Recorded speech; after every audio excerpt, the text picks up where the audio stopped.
À toutes et à tous, bonsoir et bienvenue dans cet entretien. Tant vaut l'école, tant vaut la nation. Nelson Mandela disait, l'éducation est l'arme la plus puissante qui puisse changer le monde. Aujourd'hui, nous recevons une élève de 13 ans seulement. Elle fait la 8e année. Elle nous vient du complexe scolaire Saint-Georges et a été pendant 30 minutes présidente de la République de Guinée et présidente en exercice de l'Union africaine. Elle s'appelle Aïssata Tafsir Kamara. Je vais vous présenter à ce groupe. Bonsoir et encore une fois, merci. Je me nomme Kamara Tafsir, 13 ans, élève au complexe scolaire Saint-Georges en classe de 8e année. J'ai obtenu une moyenne de 16,90 en passage pour la classe supérieure et j'ai été première de ma classe 2 fois les 2 trimestres. J'ai été présidente de la République de Guinée et présidente en exercice de l'Union africaine pendant 30 minutes. Justement, en parlant de votre fonction, ce qui me pousse à vous poser la question suivante, de nous raconter ce que vous avez ressenti lors de vos débuts de répondre, bien sûr, parce que le travail de président, c'est pas quelque chose de facile. Il a beaucoup de responsabilités. Mon homologue président, c'est très difficile de gérer un pays entier. Et par rapport à ça, il n'y a pas de début, il n'y a pas de fin. C'est un combat, c'est à suivre. Ce combat passe forcément par quoi? Ce combat commence par la scolarisation des jeunes filles, l'abolition complète des mutilations génitales féminines, du mariage précoce et surtout, un point sur lequel je vais revenir, c'est le respect des droits des filles. Déjà que vous avez un très bon niveau de langage, ce qui s'explique forcément par l'école par laquelle vous êtes passé. Qu'est-ce que votre école vous a apporté? Mon école Saint-Georges m'a beaucoup soutenue. Que mes enseignants, mes amis, mes coordinateurs, je ne sais pas comment expliquer, mais les directeurs d'études, la fondatrice, ils m'ont tous toujours soutenu. Et vous êtes à Saint-Georges combien de temps? Je suis à Saint-Georges depuis le CP2, donc j'ai fait CP2, CE1, CE2, CM1, CM2, maintenant 6e et 7e, etc. Donc ça fait 6 ans, 7 ans. Donc pratiquement vous avez une grande partie de votre formation au complexe scolaire Saint-Georges. Oui. En tant que président de la République, parlez-nous de votre projet. Mon projet de société, c'est de faire en sorte que la jeune fille prenne la relève, qu'elle soit capable de diriger, de régner, de décider et surtout de s'épanouir. Parlant d'épanouissement, quelles sont les restrictions que subissent les jeunes filles ici dans l'exercice de leurs droits? Les jeunes filles sont souvent sujets à des mutilations génitales féminines et surtout le mariage précoce. Leur niveau de scolarisation est très bas par rapport aux garçons.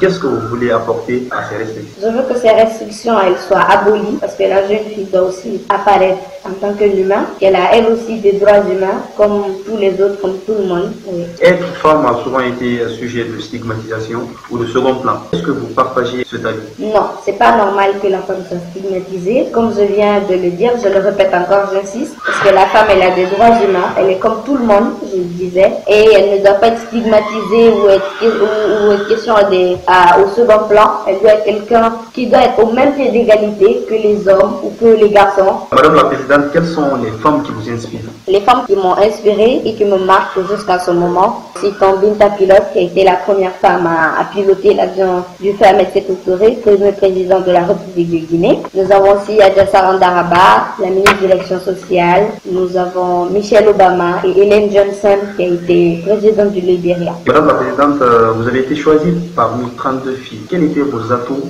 Qu'est-ce que vous aviez que les autres n'avaient pas, qui vous a permis d'être au sommet de la République de Guinée? Je crois que c'était mes qualités à m'exprimer librement devant les gens, de ne pas avoir le trac et d'être vraiment sereine, vraiment savoir ce que je veux et ce que je dois représenter, connaître l'importance de ce que je dois faire. Parlez-nous un peu de votre gouvernement. Mon gouvernement est un gouvernement entièrement composé de filles parce que c'est la cause que nous soutenons et parmi elles, je pourrais citer la première ministre, chef de gouvernement, Fatoumata Binta Seck, députée Souma, et nous avons aussi ministre de l'éducation préuniversitaire et de l'alphabétisation, Nana Silla.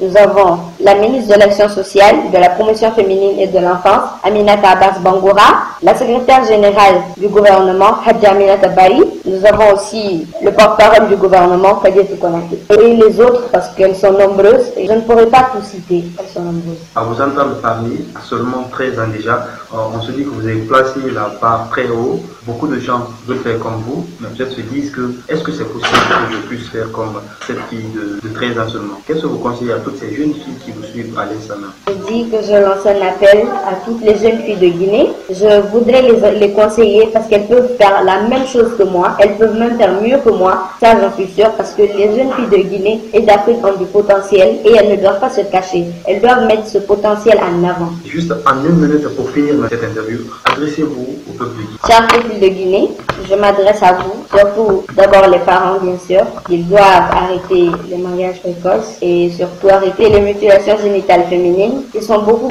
très même dangereux pour la jeune. Ils doivent aussi arrêter les mariages précoces. C'est à cause de ces mariages précoces que les filles elles arrêtent l'école.